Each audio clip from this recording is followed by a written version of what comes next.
먼저 이재명 당대표의 모두 발언이 있겠습니다.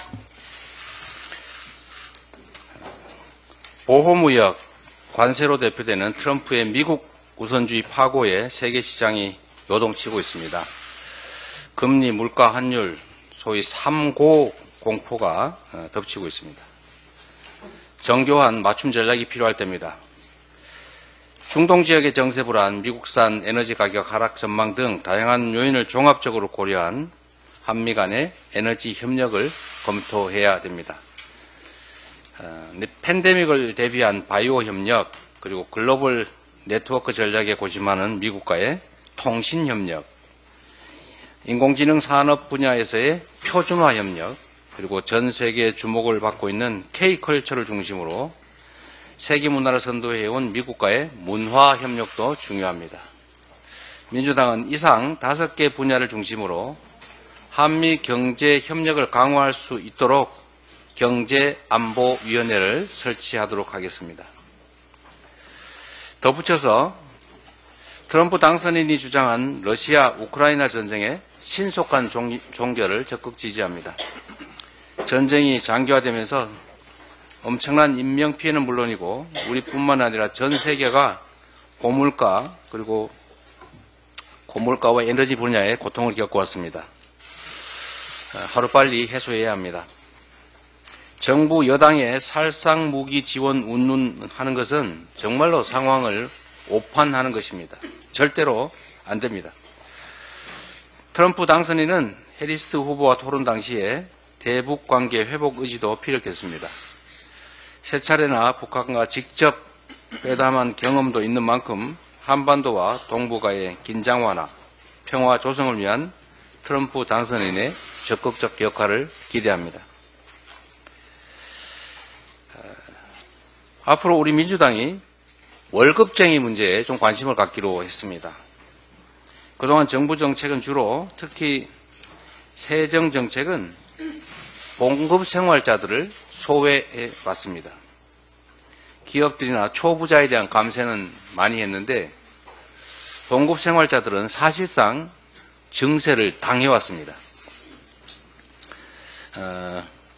물가가 상승하는 데 따라서 실질 임금은 오르지 않고 명목 임금만 올라도 과표가 고정되어 있다 보니까 실질적으로는 증세를 강제당하는 그런 결과가 됐습니다. 그래서 직장인들을 유리지갑이라고 부르게 됐습니다. 실질적으로 매우 불공평하고 부당한 정책 상황입니다. 이에 따라서 우리 민주당은 유리지갑을 지키기 위한 정책들을 발굴하고 시행해 나가기로 했습니다. 유리지갑 프로젝트 담당할 특별한 팀을 구성하고 집중적으로 이 문제를 개선해 나가도록 하겠습니다. 어떤 상황이 어려울 때 그 상황 자체도 문제지만 그 상황을 모면하겠다고 또 사고를 치는 건 정말로 해서는 안 될 일입니다. 개인도 그러하지만 특히 공직자는 더욱 그러합니다. 국민들이 경제가 어려워서 민생 현장의 살림이 어려워서 정말로 힘겨운데 약 올리는 것도 아니고 경제가 아주 좋다. 무슨 국가 신용 등급이 어쩌고 물가 수출이 어쩌고 이런 소리 하면 정말 힘든데 화나지 않습니까? 이 상처에 소금 뿌린다는 말을 우리가 염장 지른다고 합니다. 이게 딱 염장 지르는 거죠. 안 그래도 힘든데 자꾸 이런 쓸데없는 소리 해서 상황이 개선되기는 그냥 점점 악화되는 일이 지금 벌어지고 있습니다. 또 한 가지 말씀을 드린다면 대통령도 여당도 실수할 수 있습니다. 사람이 하는 일이니까. 그러면 그 실수를 인정하고 성찰하고 사과하고 안 하면 됩니다. 다 이해합니다. 그런데 그걸 모면하겠다고 또 거짓말을 합니다. 국민들을 속이고 능멸합니다. 참 점점 문제를 악화시키는 이런 일 그만하면 좋겠다라는 조언을 드립니다. 경찰의 행태가 점입 가경입니다. 지금 한창민 국회의원이 경찰에게 폭행을 당해서 갈비뼈가 부러졌다는데, 제가 그 현장의 영상도 봤습니다만 사람에게 경찰이 중무장을 하고 그렇게 폭력적으로 행동하면 되겠습니까? 학교에 또 경찰을 투입해가지고 학생들을 강제 연행하는 이런 일들이 대체 21세기 대한민국 민주국가에서 있을 수 있는 일입니까? 집회 현장에는 수만 명 경찰을 동원해서 수만 명 군중들을 압박하는 경찰이 2년 전 이태원 그 복잡한 현장에는 왜 아무 일도 하지 않았습니까? 광화문 시청 집회 통제하고 압박하는 걸 보면 이태원 그 군중이 밀집할 때도 얼마든지 예방조치 할 수 있었습니다. 국민의 생명 안전을 지키는 일에는 무감각하고 정권을 옹이하기 위해서 국민의 정당한 주권 행사, 기본권 행사를 무력으로 억압하는 이런 행태 결코 용서할 수 없습니다. 우리가 경찰을 민중의 지팡이라고 하고, 사실 우리 민주당은 경찰에 대해서 매우 우호적인 태도로 정책적 지원을 해왔습니다. 그런데 지금 경찰의 행태를 보면 권력을 호위하느라 해서는 안 될 일들을 너무 많이 벌입니다. 이번 예산 심사 과정에서도 이런 점들을 명확하게 반영을 해야 될 겁니다. 민중의 지팡이라고 했더니 권력의 몽둥이가 돼가지고 민중을 향해 휘두르는 이런 행태는 반드시 뜯어 고치도록 하겠습니다. 이상입니다. 다음으로 박찬대 원내대표의 발언이 있겠습니다. 국민의힘은 차라리 당명을 생떼의 힘으로 바꾸십시오. 민주당이 김건희 특검법 수정안을 내겠다고 하자 국민의힘이 명분도 논리도 없는 억지와 생떼를 쓰며 비난하고 나섰습니다. 민주당이 마련한 김건희 특검법 수정안은 그동안 국민의힘이 문제 삼았던 내용들을 대폭 수용한 것입니다. 저희는 독소조항이라고 생각하지 않습니다만 국민의힘 주장하는 독소조항을 뺐더니 이번엔 악법이라고 우기고 있습니다. 주장의 일관성도 논리도 없습니다. 내일이 수능인데 논술시험에서 이런 식으로 답안을 쓰면 0점 처리될 게 당연합니다. 차라리 솔직하게 우리는 김건희 여사에게 충성해야 해서 특검법을 무조건 반대한다라고 말하면 이해라도 하겠습니다. 협상이 없었기 때문에 문제라는 주장도 마찬가지입니다. 국민의힘이 아무런 안도 내놓지 않으면서 무슨 협상 탓을 합니까? 협상하고 싶으면 오늘 당장 국민의힘 특검안을 내놓으십시오. 민주당은 진지하게 협의할 용의가 있다고 여러 차례 말씀드렸습니다. 심지어 국민의힘은 김건희 특검을 인권유린법, 삼권분립 파괴법이라고 주장했습니다. 국민의힘 주장대로라면 박근혜 국정농단 특검 팀장을 맡았던 윤석열 대통령은 명백한 인권유린범이자 삼권분립 파괴범입니다. V제로 김건희 여사 방탄을 위해서라면 V원 윤석열 대통령은 기꺼이 버릴 수 있다는 최고 실세에 대한 충성 맹세입니까? 국민의힘은 과거 특검을 거부하는 자가 범인이다라고 주장했습니다. 범인이 아니라면 김건희 특검을 찬성하는 게 일관성 있는 태도입니다. 국민의힘 의원들은 현명하게 판단하시길 바랍니다. 공천은 김건희 여사가 줬을지 혹시 몰라도 당선은 국민이 시켜주는 것입니다. 이번에도 민심을 거역한다면 국민께선 다음 기회를 주지 않을 것입니다. 한동훈 대표는 사법부 겁박 말고 김건희 특검 받으십시오. 종로에서 뺨 맞고 한강에서 는 흘긴다는 속담은 있지만 대통령에게 뺨 맞고 야당 대표에게 화풀이하는 여당 대표 처음 봅니다. 한동훈 국민의힘 대표가 이재명 대표 재판 생중계를 하라며 사법부를 겁박하는 것도 모자라 심지어 이재명 대표의 공직선거법 위반 혐의에 대해 죄질이 나쁘다며 유죄라고 단언했습니다. 전직 법무부 장관이자 현직 여당 대표가 사법부에 사실상 유죄 판결 내리라고 압박하는 것도 황당한데 한동훈 대표 주장대로라면 대선 당시 김만배와 개인적 친분이 없다고 말한 윤석열 대통령도 당연히 유죄 아닙니까?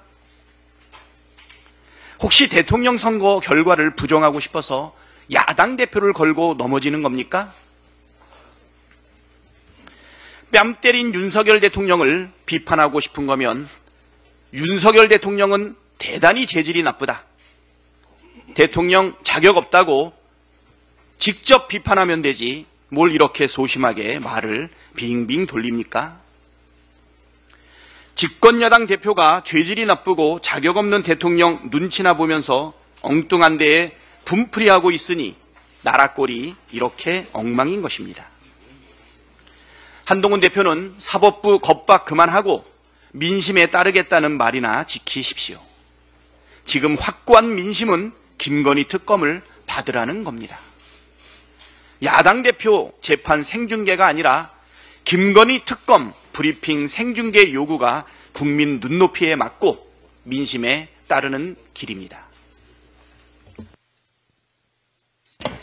다음으로 김민석 최고위원의 발언이 있겠습니다. 김건희 살리기 쇼가 한창입니다. 실권자인 영부인만 산다면 어떤 쇼도 가능한 정권입니다. 명태균 사건은 단순 정치자금 사건으로 시나리오를 정했고 500만 원 돈 봉투는 미담 조미료로 바꾸려 합니다.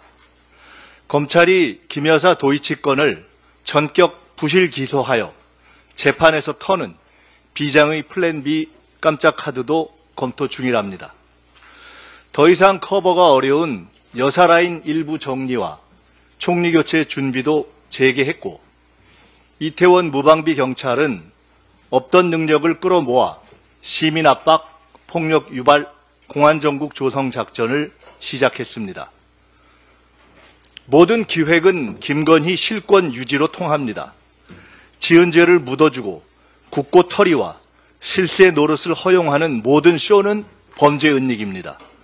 원조 공범 한동훈 대표는 형수통화 원조 라인의 공범 초심을 회복했습니다. 원칙의 칼로 따박따박 상대하겠습니다. 김건희 범죄 봐주기와 이재명 유죄 조작 등 한국 검찰의 기소권 남용과 비인간적 행위에 대한 시정 요청이 법률가들에 의해 UN 사법정의 특별보고관에게 제출되었습니다. 국제적 사법 의견을 떠나 100명 넘는 검사가 1원 비리도 못 밝힌 억지 수사에 트럼프 100분의 1도 안 되는 법적 쟁점으로 이재명 기소가 타당하냐는 검찰 출신 TK 중진의 지적을 정치검찰에 돌려줍니다. 의인의 목소리 하나 없는 한국 검찰이 창피하지 않습니까? 윤석열 위법도 안 놓치겠습니다. 취임 전날 공천 개입과 불법 대선 캠프 무료 사용 공직 보상은 증거 명백 불법이며 우크라이나와 짜고 전쟁 불길을 끌어들이려 한 외환 유치 예비 음모 관련 비상대책회의 인지나 지시는 대통령 재임 중에도 소추 가능한 중대 위법입니다. 대통령의 명백한 위법들도 따박따박 정리해 가겠습니다. 무능한 대통령이란 이유로 실권자인 부인 뒤에 숨도록 놔두진 않겠습니다. 시키는 대로 회복 한번 하고 시키는 대로 회견 한번 하고 긴장 풀고 국정 놓고 골 붙이는 불감의 오만을 반드시 꺾겠습니다. 다음으로 전현희 최고위원의 발언이 있겠습니다. 김건희 여사가 명태균 씨에게 건넨 코바나 컨텐츠 돈봉투 부스럭거리는 소리가 대한민국에 울려 퍼지고 있습니다. 돈봉투 부스럭거리는 소리가 들린다라고 야당 의원을 구속해야 한다고 국회에서 외쳤던 한동훈 대표. 같은 이유로 검찰이 김건희 여사를 당장 구속 수사해야 하지 않겠습니까? 제3자 추천 김건희 특검하자던 한동훈 대표가 또다시 한 입으로 두말하는 표리부동 정치로 국민을 기만해서는 안 될 것입니다. 정치 초년병 한동훈 대표에게 충고합니다. 대권을 꿈꾼다면 지금이 기회입니다. 민심의 파도에 올라타십시오. 그렇지 않고 국민을 배신하고 민심을 반역한 정치인의 말로는 국민의 단호한 심판밖에 없다는 것을 기억하십시오. 민주당은 끝까지 국민만 바라보고 김건희를 특검하라는 국민의 명령을 받들겠습니다.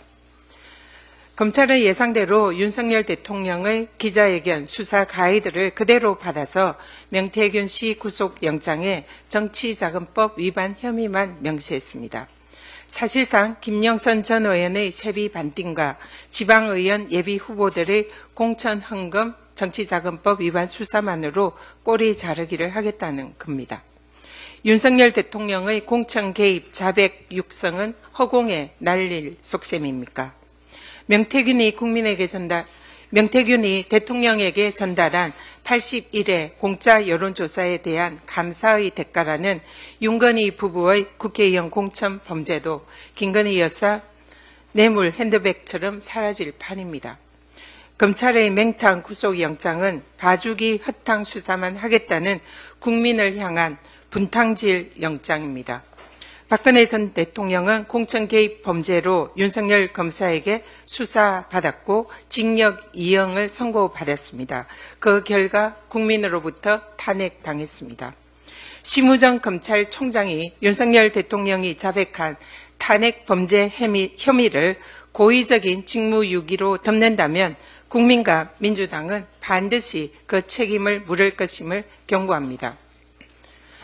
검찰 독재 정권의 본색을 드러낸 국민의힘이 이제 사법부마저 급박하고 유린하고 있습니다. 국민의힘 지도부가 총출동해서 이재명 대표 재판을 생중계하라며 생떼를 썰고 사법부를 급박하더니 성남FC 재판부의 1일 직무대리 검사 퇴정명령 불복마저 한동훈 대표가 선동하고 사법부를 협박하고 있습니다. 사법부의 독립성 보장은 민주공화국 존립의 핵심입니다. 헌법상 상권 분립의 근본입니다.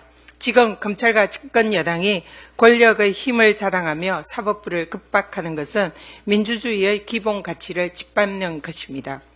검찰과 여당이 아무리 사법부를 급박한다고 해서 이재명 대표의 명백한 무죄를 유죄로 바꿀 수는 없습니다. 역사는 사필 기정입니다. 내일 모레 이재명 대표의 선거법 재판 선고가 있습니다.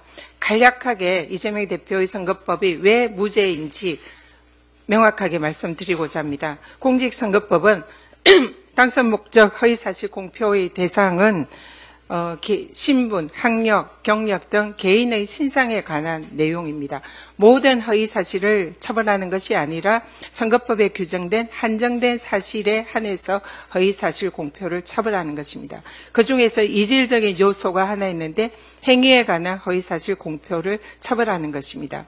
김문기를 몰랐다라고 하는 것은 행위도 아니고 이 공직선거법에 규정된 어느 구성요건에도 해당되지 않는다는 것이 너무나 명백합니다. 그랬더니 검찰은 이런 이재명 대표의 기억이나 인식 판단이 아니라 이것을 교유 행위에 관해서 부정했다. 그래서 허위사실이다라는 논리를 구성을 했습니다. 그야말로 유추해석 금지 원칙에 반하고 재형법정주의에 반하는 검찰의 법기술입니다. 또한 국토부로부터 협박을 당했다라는 이재명 대표의 주장 마찬가지로 협박을 당했다는 이재명 후보의 인식이고 기억입니다. 이 부분에 대해서 당연히 행위에 해당하지 않습니다. 설령 행위에 해당한다고 하더라도 이것은 제3자인 국토부의 협박의 행위를 말하는 것이지 이재명 대표의 후보자의 행위가 될 수가 없습니다. 그렇기 때문에 검찰이 공직선거법상의 규정에도 없는 그런 이재명 대표의 인식과 판단에 관한 내용을 행위로 둔갑을 시켰지만 이것은 명백한 유추해석 금지 원칙이고 재형법정주의에 위배되는 검찰의 허위 기소입니다. 그렇기 때문에 이재명 대표의 공직선거법 위반은 무죄임을 확신하고 이것을 공직선거법 위반으로 기소하라는 정치검찰의 정치 탄압이다라는 것을 다시 한번 강조드립니다. 이상입니다. 다음으로 한준호 최고위원의 발언이 있겠습니다. 네, 지난 월요일 법정에서는 검찰의 오만방자한 태도가 고스란히 드러난 사건이 있었습니다. 성남FC 사건 재판장이 위법한 검찰의 행태를 지적하면서 담당 검사의 퇴정을 명하자 이에 강하게 반발하면서 검사들 전원이 퇴장해버린 것입니다. 법원은 명령문을 통해서 해당 검사에 대한 일일 직무대리 발령은 위법하고 위 검사가 검찰청법 제5조를 위반한 위법이 있으며 이러한 위법 상태가 시정되지 않는 채 계속 유지되고 있는데도 그 위법 상태나 문제점을 검찰 스스로 시정할 가능성도 없어 보인다. 누구보다도 법률을 준수해야 하고 법 질서를 수호할 의무가 있는 검사의 이러한 위법과 위법 상태를 사회의 이목이 집중된 중요 재판을 진행하는 이 법정에서 그대로 용인하고 방치하는 것은 재판에 대한 국민의 신뢰를 훼손하고 법정의 존엄과 질서를 해치는 것이라 봄이 타당하다. 검사의 위법은 어떤 식으로든 용납될 수 없다라고 지적을 했습니다. 그런데 해당 검사는 판사의 정당한 지적에 반성은커녕 재판부가 검찰 내부에 개입한다는 식의 궤변을 늘어놓으면서 재판부 기피 신청까지 언급했습니다. 이런 게 바로 사법방해를 넘은 재판부 겁박이자 법치 훼손입니다. 본인이 뭘 잘못했는지조차 모르는 걸 보니 지난주 기자회견에서 제대로 된 사과 없이 뻔뻔한 태도를 보인 윤석열 대통령의 모습이 그대로 오버랩됩니다. 정말 그 정권의 그 검찰입니다. 이에 더해서 어제는 여당의 대표라는 사람이 검찰의 위법을 합리화하면서 재판부를 힐난했습니다. 법원의 지극히 합리적인 결정을 환영하고 동조하지는 못할 망정 검찰의 입장만 대변하며 법원을 공격했습니다. 누가 보면 아직도 현직 검사인 줄 알겠습니다. 초록은 동색이요 그나물의 그 밥이라는 말처럼 윤석열 사단 출신 한동훈 대표 역시 검찰, 정치 검찰과 한몸이라는 점을 깨닫게 됩니다. 문제는 이런 검찰의 위법행위가 더 있을 가능성이 크다는 점입니다. 저희 검찰독재대책위원회가 서울중앙지법에서 재판 중인 이재명 대표의 대장동 사건과 공직선거법 사건 그리고 위증교사 사건의 타청 검사가 관여한 사례를 분석해봤습니다. 그 결과 대장동 사건은 31회, 공직선거법 사건 26회, 위증교사 사건 4회 등이 확인됐습니다. 성남FC 사건처럼 직무대리의 위법성이 인정된다면 해당 검사들의 소송 행위 역시 무효로 봐야 될 것입니다. 이제 법원이 정치검찰의 온갖 불법을 막기 위해서 적극 나서야 할 때입니다. 법무부의 외청이 관행을 운운하면서 법 위에 군림하려는 검찰의 시건방진 태도에 철퇴를 가해야 합니다. 그게 윤석열 정권의 검찰 독재로 무너져가는 대한민국 법치주의를 되살리는 길입니다. 곧 선거가 예정된 이재명 대표의 사건에서도 법원이 공정한 판단을 통해서 검찰의 사건 조작 행태를 엄단해 주기를 기대합니다. 인권과 정의를 지키는 최후의 보루인 법원이 그 역할을 다하고 있음을 판결로 증명해 주실 것이라 믿습니다. 이상입니다. 다음으로 김병주 최고위원의 발언이 있겠습니다. 혹시나 했는데 역시나 윤석열 대통령의 사과는 말뿐이었습니다. 대국민 사과 이틀 후인 지난 9일 날 윤 대통령이 태릉 골프장으로 들어가는 모습이 언론 카메라에 포착됐습니다. 그날은 윤 대통령 부부의 공청 개입 등 여러 의혹에 대해 규탄하는 집회 시위가 도심 곳곳에서 열리는 날입니다. 나이스 샷이란 소리는 듣고 싶고 국민의 엄중한 소리는 듣기 싫었던 겁니까? 연일 계속되는 오물풍선과 탄도미사일 도발로 국민은 불안합니다. 그런데 대통령은 한가롭게 골프채나 잡고 있습니다. 제정신입니까? 국정은 골프채로 지휘하는 게 아니지 않습니까? 늘 그렇듯 대통령실의 해명은 국민적 분노를 부추기고 있습니다. 트럼프 당선인과 대화가 이어지려면 공이 제대로 맞아야 하기 때문에 골프 연습을 시작했다는 겁니다. 전 세계 언론이 비웃고 있습니다. 주객이 전도되어도 한참 전도되었습니다. 국제적인 망신입니다. 창피하지 않습니까? 그리고 별명도 구차합니다. 골프 친 사실이 들통나자 급조해낸 변명으로 보입니다. 국방위에서 국방위원들이 윤 대통령이 이미 지난 8월과 9월 그리고 11월 2일 날 수도권 일대에서 여러 번 골프를 쳤다는 제보를 확인하기도 했습니다. 그 제보가 사실로 밝혀지면은 대통령이 또 어떤 변명과 거짓말을 내놓는지 지켜보겠습니다. 꼼수 파병을 위한 윤석열 정권의 몸부림이 너무나 애처롭습니다. 김용년 국방부 장관은 지난 10월 24일 날 국회 국방에서 국군 훈령을 근거로 해서 개별 차원의 파병은 국회 동의 없이 장관 승인 아래 가능하다고 얘기했습니다. 그리고 11월 6일 날 대통령실도 개인 단위 파병은 국방부 장관의 정책 결정으로 가능하다고 주장했습니다. 그런데 이 훈령에 또 해당이 되지 않습니다. 이번 국방위에서 훈령에 해당하지 않는다는 걸 확인했습니다. 훈령에는 유엔, 지역안보기구, 특정국의 요청에 따라서 파견한다고 적혀 있습니다. 현재 이들의 요청은 없습니다. 내용도 여기에 해당되지 않습니다. 유엔이나 다국적 군의 평화유지 활동을 위해 파견한다고 적혀 있는데 우크라이나에 창간단을 보내는 건 그 어디에도 속하지 않습니다. 이번에 우크라이나 러시아 전쟁에 보내는 것은 우리 대한민국 이후에 한 70년 이후에 처음 있는 일입니다. 이런 지적이 잇따르고 훈령에도 해당이 되지 않는다는 것이 확인되자 김용현 국방부 장관은 슬쩍 말을 바꿉니다. 이건 훈령으로 가는 것이 아니다. 정부 필요에 의해서 간다. 그렇기 때문에 파병이 아니다. 행정 조치로 갈 수 있다라는 개변을 늘어놓고 자의적인 해석을 했습니다. 법치주의를 무시하는 범법 정권의 형태입니다. 구차한 말 바꾸기자 거짓 선동입니다. 헌법 위에 초법적, 초헌법적으로 이렇게 한다는 것은 독재 국가에서는 합니다. 아마 세계에서 이렇게 할 수 있는 나라는 북한밖에 없을 겁니다. 이러한 독재 정권이나 헌법 위에, 법 위에서 이렇게 행정부가 하는 것이죠. 윗물이 맑아야 아랫물이 맑다고 합니다. 대통령이 국민 날개를 우습게 알고 밥 먹듯이 거짓말을 하니까 국방부 장관조차도 그러는 겁니까? 민심의 배를 띄우기도 하지만은 민심은 뒤집을 수 있다는 것을 명심하기 바랍니다. 하나만 더 하겠습니다. 이재명 대표에 대한 공정한 판결을 바라는 탄핵 서명이 100만 명을 돌파했습니다. 그만큼 많은 시민께서 그동안 검찰 수사와 기소가 불공정하게 이루어졌다는데 동의한다고 생각합니다. 이재명 대표에 대한 수사에 동원된 검사가 70여 명에 이른다고 합니다. 정치적 목적을 위해 수사를 남용한 정치 기소이고 정치 수사입니다.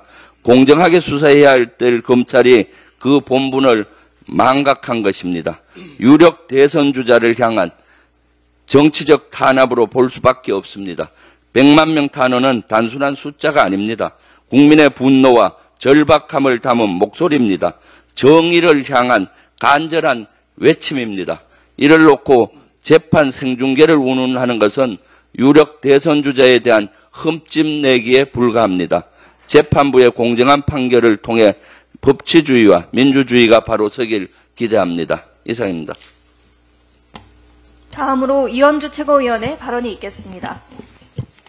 네, 윤석열 대통령의 골프 라운딩이 계속 논란이 되고 있습니다. 방금 김병주 최고위원께서도 말씀하셨는데요.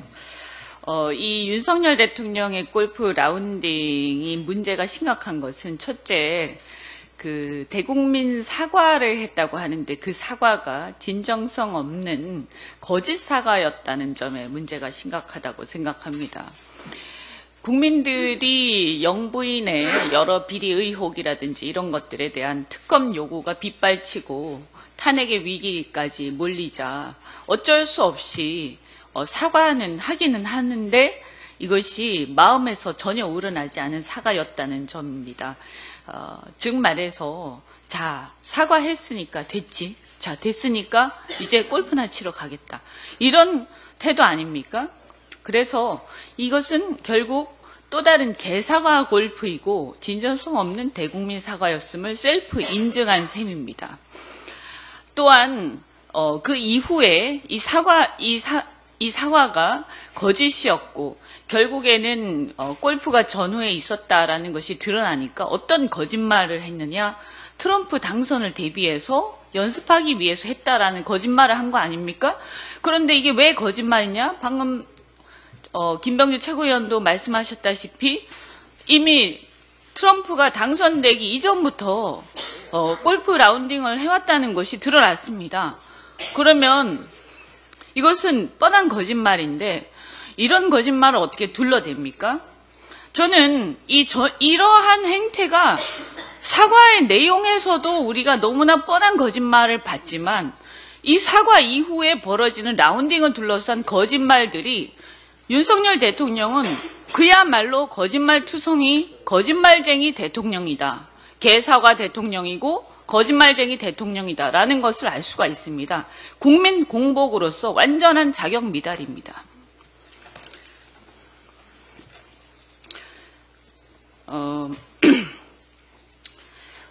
근로소득세 관련해서 한 말씀 드리겠습니다. 세계화로 인해서 자본주의가 고도화되고 금융위기 이후에 전 세계가 임금소득의 상승률이 자산소득의 상승률에 현저히 못 미치는 현상이 심화됐습니다. 이것이 결국에는 양극화와 중산층 몰락을 심화시키는 요인이 되었습니다. 결국 이런 상황에서 우리가 다 알다시피 물가는 급등을 했는데도 그러나 근로소득세의 과표 구간은 수십 년 전 그대로입니다. 그런데도 국가는 여기에 대해서 양극화를 완화시키고자 하는 그런 노력을 경주하기는커녕 지금 보면 윤석열 정권에서는 상속세라든가 증여세라든가 이런 쪽에 대해서는 과표 구간이나 여러 가지 요구를 하고 있는 반면에 임금소득 상승률이 이렇게 못 미치는데도 불구하고 거기에 대한 과표 구간의 얘기는 이런 방구도 없습니다. 저는 지금 거꾸로 가고 있다. 이런 생각이 듭니다. 그래서 민주당은 이런 점을 바로 잡아서 이런 불공정한 결과를 바로 잡아서 중산층을 부흥시키고 경제 역동성을 살려내고 그래서 성장 동력을 회복시키는 데 주력하겠습니다. 에너지 고속도로 관련해서 전력 수급의 불균형 심화를 막고 안정적인 전력 공급 그리고 철도나 도로 등 사회 인프라와 전력망의 연계를 비롯해서 전력망 건설 촉진을 위한 국가기관 전력망 건설 촉진 및 지원에 관한 특별법안 일명 에너지 고속도로 특별법을 발의를 했습니다. 반도체나 AI 등 향후 우리나라 국가 산업 경쟁력을 좌우할 전략 산업들은 모두 초전력 수요 산업입니다. 특히 AI 산업의 경우에는 품질의 경쟁력은 빅데이터, 데이터 양과 품질에서 좌우가 되고 가격의 경쟁력은 효율적이고 안정적인 전력 공급에 의해서 좌우가 됩니다. 따라서 에너지 전력망 확충 그리고 에너지의 저장과 이동에 관한 첨단 기술들을 발전시키는 일은 대한민국 경제 발전에 아주 결정적인 의제라고 생각합니다. 에너지 고속도로는 이재명 대표께서 대선 후보 당시 내세운 주요 에너지 분야 공약 중에 하나로 전력망 확충이 대한민국의 새로운 성장 동력이 될 것이라고 강조해 왔습니다.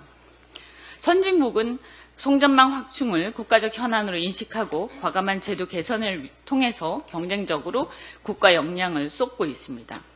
우리나라도 재생에너지가 빠르게 보급되면서 발전 설비는 서남권에 집중되어 있는 반면에 수도권에는 반도체 등 초전력 산업이 집중되면서 전력 수급의 불균형이 심화되고 있는 상황입니다. 안정적인 전력 공급을 위해서 더 빠르고 더 촘촘한 에너지 고속도로인 대규모 전력망 확충이 시급합니다.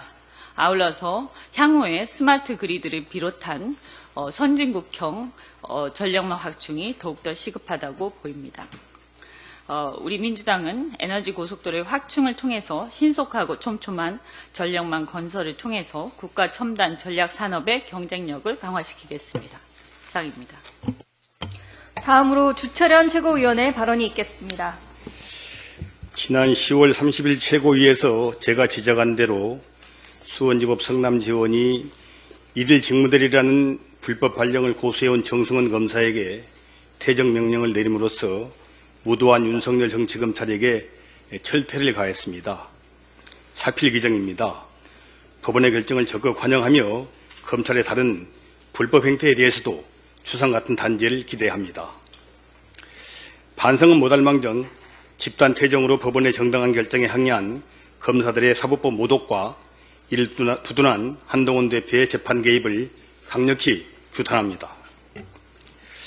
명태균 씨가 윤석열 대통령 임기 개시 한참 뒤인 2022년 11월에 창원의 신규 국가첨단산업단지에 최초 입지를 제안했고 부지 범위와 경계 조정에도 관여한 것으로 드러났습니다. 강혜경 씨의 국회 증언과 통화 녹음에 따르면 명 씨가 지난 대선 때 윤 대통령을 위해서 81차례 여론조사를 진행했고 그 비용이 3억 7,500여만 원에 달한다고 합니다. 명 씨는 이 비용을 김건희 여사에게 받아오겠다면서 강혜경 씨가 준비한 청구서를 가져갔지만 비용 수금은 불발됐다고 합니다. 윤 대통령이나 김건희 여사가 여론조사 비용 탕감 대가로 명 씨가 창원 산단 조성에 관여하도록 편의를 봐주거나 국책사업으로 선정되도록 영향력을 행사했다면 수뢰 후 부정처사죄에 해당합니다. 수뢰액이 1억 이상이면 특가법이 적용돼서 무기 또는 10년 이상 징역입니다. 또 명 씨가 윤 대통령을 위해서 여론조사를 무료로 제공했거나 여론조사 비용 면제 대가로 윤 대통령 부부가 김영선 의원 공천에 개입한 것이라면 명백한 정치자금법 위반입니다. 이처럼 명 씨와 관련된 윤 대통령 부부 범죄 혐의는 차고도 또 넘칩니다. 그럼에도 윤 대통령 대국민 담화에서 명태균 씨와 관련해 어떤 부적절한 일을 한 적이 없다고 수사 가이드라인을 제시했고 검찰은 기다렸다는 뜻이 이에 받아하면서 딱 떨어지는 윤 대통령 부부 관련 범죄 혐의는 제외하고 다른 혐의로만 명 씨 구속영장을 청구를 했습니다. 윤 대통령 부부에게 면죄부를 주기 위한 눈 가리고 아웅식 수사이고 명 씨 입을 틀어막고 증거를 인멸하기 위한 입틀막 영장 청구라 할 것입니다. 이런 검찰이 수사해봐야 어떤 국민도 믿지 못합니다. 특검만이 유일한 해답입니다.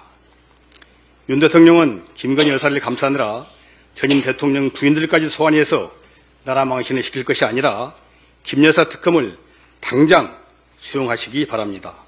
그것이 검사 출신 대통령의 일관된 태도일 것입니다. 이상입니다. 마지막으로 송순호 최고위원의 발언이 있겠습니다. 예, 원제 온 불쉿 한국어로 개소리에 대하여입니다. 개소리에 대하여는 미국 철학자 해리 고든 프랭크푸트가 쓴 책이고 2005년에 출간되었습니다. 여기서 개소리는 불시트의 번역입니다. 그는 거짓말과 개소리를 이렇게 구분합니다. 거짓말은 거짓말을 지어내기 위해 무엇이 진실인지 알고 있어야 합니다. 그러나 개소리의 본질은 진리에 관한 관심, 즉 사태의 진상에 대해서는 관심이 전혀 없다는 것입니다. 진실을 외면한 거짓말은 그 거짓말을 듣기 위해 또 다른 거짓말이 필요합니다. 문제는 거짓말이 반복되면 자신의 말이 참과 거짓인지는 관심이 없고 자신의 말이 옳다는 착각에 빠진다는 점입니다. 진정한 의미의 개소리가 시작되는 순간입니다. 윤 정부 하의 대통령실과 정치검찰, 감사원, 방통위를 비롯한 몇몇 정부 관계자, 그리고 명태균, 대한민국의 V1이라 명명되는 김건희, 명태균 게이트의 최고 정점에 있는 윤 대통령, 최근 이들의 말이 프랭크퍼트의 개소리에 해당됩니다. 대통령실은 명태균과는 경선 이후에 만난 적도 통화한 적도 없다고 했다가 대통령 취임 전날이었던 5월 9일 윤 대통령과 명태균 씨가 통화한 음성이 공개됐습니다. 거짓말입니다. 명태균 게이트의 핵심은 두 가지입니다. 첫째, 명태균은 조작된 여론조사를 윤석열에게 무상으로 제공했느냐 하는 것이고, 둘째, 윤석열은 그 대가로 김영선 의원 공천에 영향력을 행사했느냐 하는 것입니다. 지난 7일 기자회견에서 윤 대통령은 명태균 씨에게 여론조사를 해달라는 얘기를 한 적이 없다고 했습니다. 명태균 씨가 조작한 여론조사를 보고한 정황이 통화 녹취만 5건입니다. 또한 윤석열 캠프에서 정책총괄 지원 실장 역할을 했던 신용환 씨는 대선 본선 당시 명태균 씨의 보고서를 활용했다고 밝혔습니다. 윤석열 대통령의 거짓말이 들통난 겁니다. 윤 대통령은 기자회견에서 당의 공천에 관심을 가질 수 없었고 누구를 공천을 주라는 얘기는 해본 적이 없다고 했습니다. 그런데 대통령 취임 전날인 5월 9일 윤 대통령과 명태균과의 통화에서 윤 대통령이 직접 김영선이를 좀 해주라고 말하지 않았습니까? 윤 대통령의 거짓말입니다. 급기야 대통령실은 윤 대통령의 골프까지 거짓말했습니다. 윤 대통령은 지난 9일 서울 노원구 태릉 CC 일대 교통을 통제하면서 태릉 대골프 라운딩에 나섰습니다. 이 같은 사실이 언론에 포착되자 대통령실은 윤 대통령이 2016년 이후 8년 만에 골프채를 잡았다. 트럼프 당선인과의 골프 얘기를 위해 골프 연습에 들어갔다고 합니다. 태릉 CC에서 10월 12일, 11월 2일, 11월 9일 골프를 친 것으로 보도되었습니다. 8일 만에 골프채를 잡아놓고는 8년 만에 잡았다고 거짓말을 합니다. 8일과 8년을 구분 못하는 완전 개소리입니다. 365일 24시간 노심초사하면서 24시간 국민의 삶을 챙기는 것이 대통령의 어깨에 놓인 책무라는 생각이 든다. 지난 7일 윤석열 대통령이 밝힌 대국민 담화문의 일부분입니다. 24시간 국민의 삶을 챙기는 책무가 겨우 대통령 골프입니까? 정신 차리십시오. 대통령이 지금 잡아야 할 것은 골프채가 아니라 민심과 물가, 위태로운 대한민국의 안보와 경제입니다. 오죽하면 입벌구 정권이라 하겠습니까? 국민들 보기에 부끄럽지 않습니까? 윤 대통령님, 거짓말 자주 하면 엉덩이에 뿔 납니다. 거짓말 자주 하면 아무 말 대잔치 개소리 되는 겁니다. 거짓말의 개소리까지 대통령직 감당하기 힘들지 않습니까? 국민은 고사하고 자신을 위해서라도 물러나는 게 어떨까 싶습니다. 거듭 말하지만 하야는 제가 아닙니다. 빠르면 빠를수록 좋습니다. 이상입니다. 이상 발언을 모두 마치고 당대표께서 회의를 폐회하시겠습니다. 난 그 개소리 거짓말을 하시기 이게 또 험한 소리 해가지고 문제되나 했더니 상당히 심오한 철학적 기반이 있군요. 회의를 마치겠습니다.